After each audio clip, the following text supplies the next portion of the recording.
Les États-Unis sont considérés comme la première puissance mondiale depuis 1945, à la fin de la Seconde Guerre mondiale. La puissance est la capacité d'un État à atteindre ses objectifs par rapport à ses intérêts supposés en imposant sa volonté aux autres États. Cette puissance s'exprime notamment par le hard power, c'est-à-dire la capacité d'un État à contraindre d'autres États. Nous allons donc nous demander de quelle manière les États-Unis mobilisent-ils le hard power pour accroître leurs intérêts stratégiques. Pour répondre à cette question, nous allons donc voir les moyens développés par les États-Unis, avant de voir que le hard power américain atteint des limites et des contestations, et pour finir, leur stratégie mise en place pour maintenir et renforcer leurs intérêts stratégiques.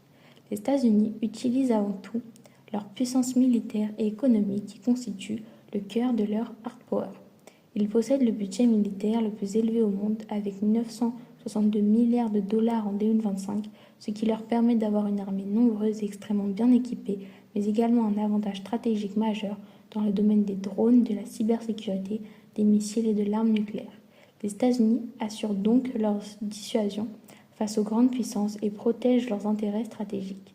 Dans le domaine militaire, les États-Unis possèdent aussi une présence militaire mondiale.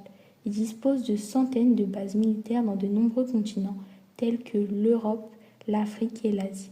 Ces installations lui permettent d'intervenir rapidement dans des zones qu'ils considèrent stratégiques. Le hard power américain s'exprime à travers des interventions militaires directes. Depuis plusieurs années, les États-Unis sont intervenus par exemple en Irak en 2003 et en Afghanistan de 2001 à 2021. Ces interventions visent à lutter contre le terrorisme et à maintenir l'ordre international, mais également à protéger les intérêts américains. Le hard power américain ne se limite pas à l'armée, mais il utilise également des moyens économiques coercitifs, sanctions économiques comme pour la Russie et le Venezuela. Ces sanctions permettent aux États-Unis d'exercer des fortes pressions sur des pays jugés hostiles afin d'orienter leurs décisions politiques. Après la Seconde Guerre mondiale, les États-Unis se sont imposés comme la principale puissance mondiale grâce à un hard power très développé. Celui-ci repose sur des moyens militaires considérables, un réseau de bases à l'étranger, la dissuasion nucléaire, ainsi que sur un hard power économique fondé sur l'usage des sanctions et sur la domination du dollar. Toutefois, dans un monde de plus en plus multipolaire, ce hard power montre aujourd'hui des limites importantes et fait l'objet de contestations croissantes. L'intervention des États-Unis en Afghanistan illustre clairement les limites de la puissance militaire américaine. Lancée en 2001 après les attentats du 11 septembre, cette guerre visait à éliminer les talibans et à lutter contre le terrorisme. Malgré une supériorité militaire écrasante et une présence de près de 20 ans, les États-Unis n'ont pu réussir à instaurer une stabilité politique durable. Le retrait américain en 2021 s'est accompagné de l'effondrement rapide du régime afghan, soutenu par Washington, et du retour des talibans au pouvoir.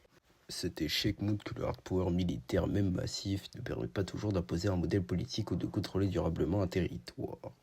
Il a également affaibli l'image des États-Unis sur la scène internationale et renforcé l'idée que leur puissance militaire connaît des limites.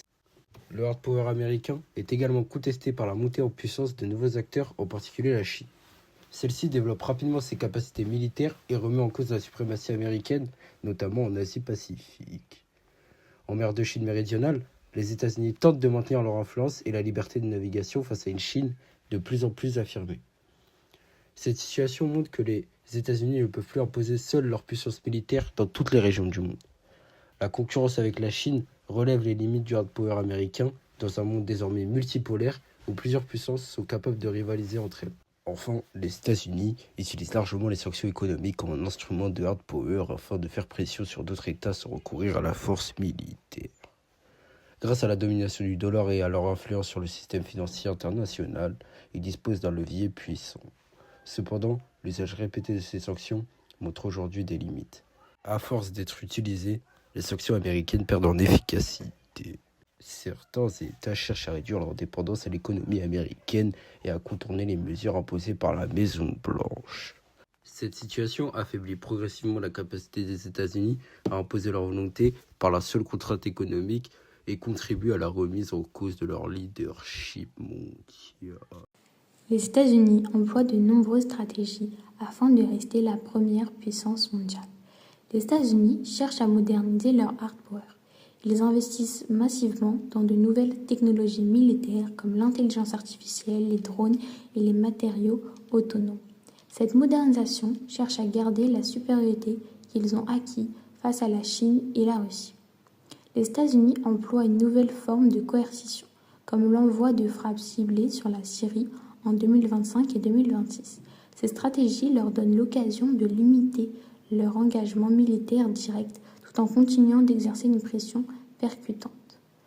Dorénavant, les États-Unis compensent le hard power avec le soft power, appelé également smart power, combinant la force militaire et économique avec la diplomatie, les alliances et l'influence culturelle comme leur siège permanent à l'Organisation des Nations Unies. Cette complémentarité permet aux États-Unis de mieux défendre leurs intérêts stratégiques. Pour conclure, les États-Unis ont longuement affirmé leur puissance grâce à un hard power particulièrement développé, reposant sur des moyens militaires considérables, une capacité de projection mondiale, la dissuasion nucléaire et un poids économique majeur leur permettant d'exercer des pressions importantes sur la scène internationale. Ces instruments ont permis aux États-Unis de défendre leurs intérêts stratégiques et de s'imposer comme un acteur central de l'ordre mondial. Cependant, dans un contexte international en profonde mutation, le hard power américain atteint aujourd'hui des limites évidentes et fait face à des contestations croissantes. L'usage de la force militaire ne garantit plus systématiquement l'atteinte des objectifs politiques, tandis que la concurrence entre puissances et la remise en cause de la domination économique américaine réduisent l'efficacité de ces leviers traditionnels.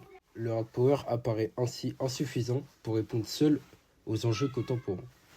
Face à ces défis, les États-Unis adaptent leur stratégie afin de maintenir et renforcer leur intérêt stratégique. Ils cherchent à diversifier leur mode d'action, à combiner contraintes et influences, et à s'appuyer sur des alliances ainsi que sur des outils complémentaires au hard power. Cette évolution traduit une volonté de préserver leur rôle majeur dans un monde de plus en plus multipolaire où la puissance ne repose plus uniquement sur la force, mais sur une capacité d'adaptation globale.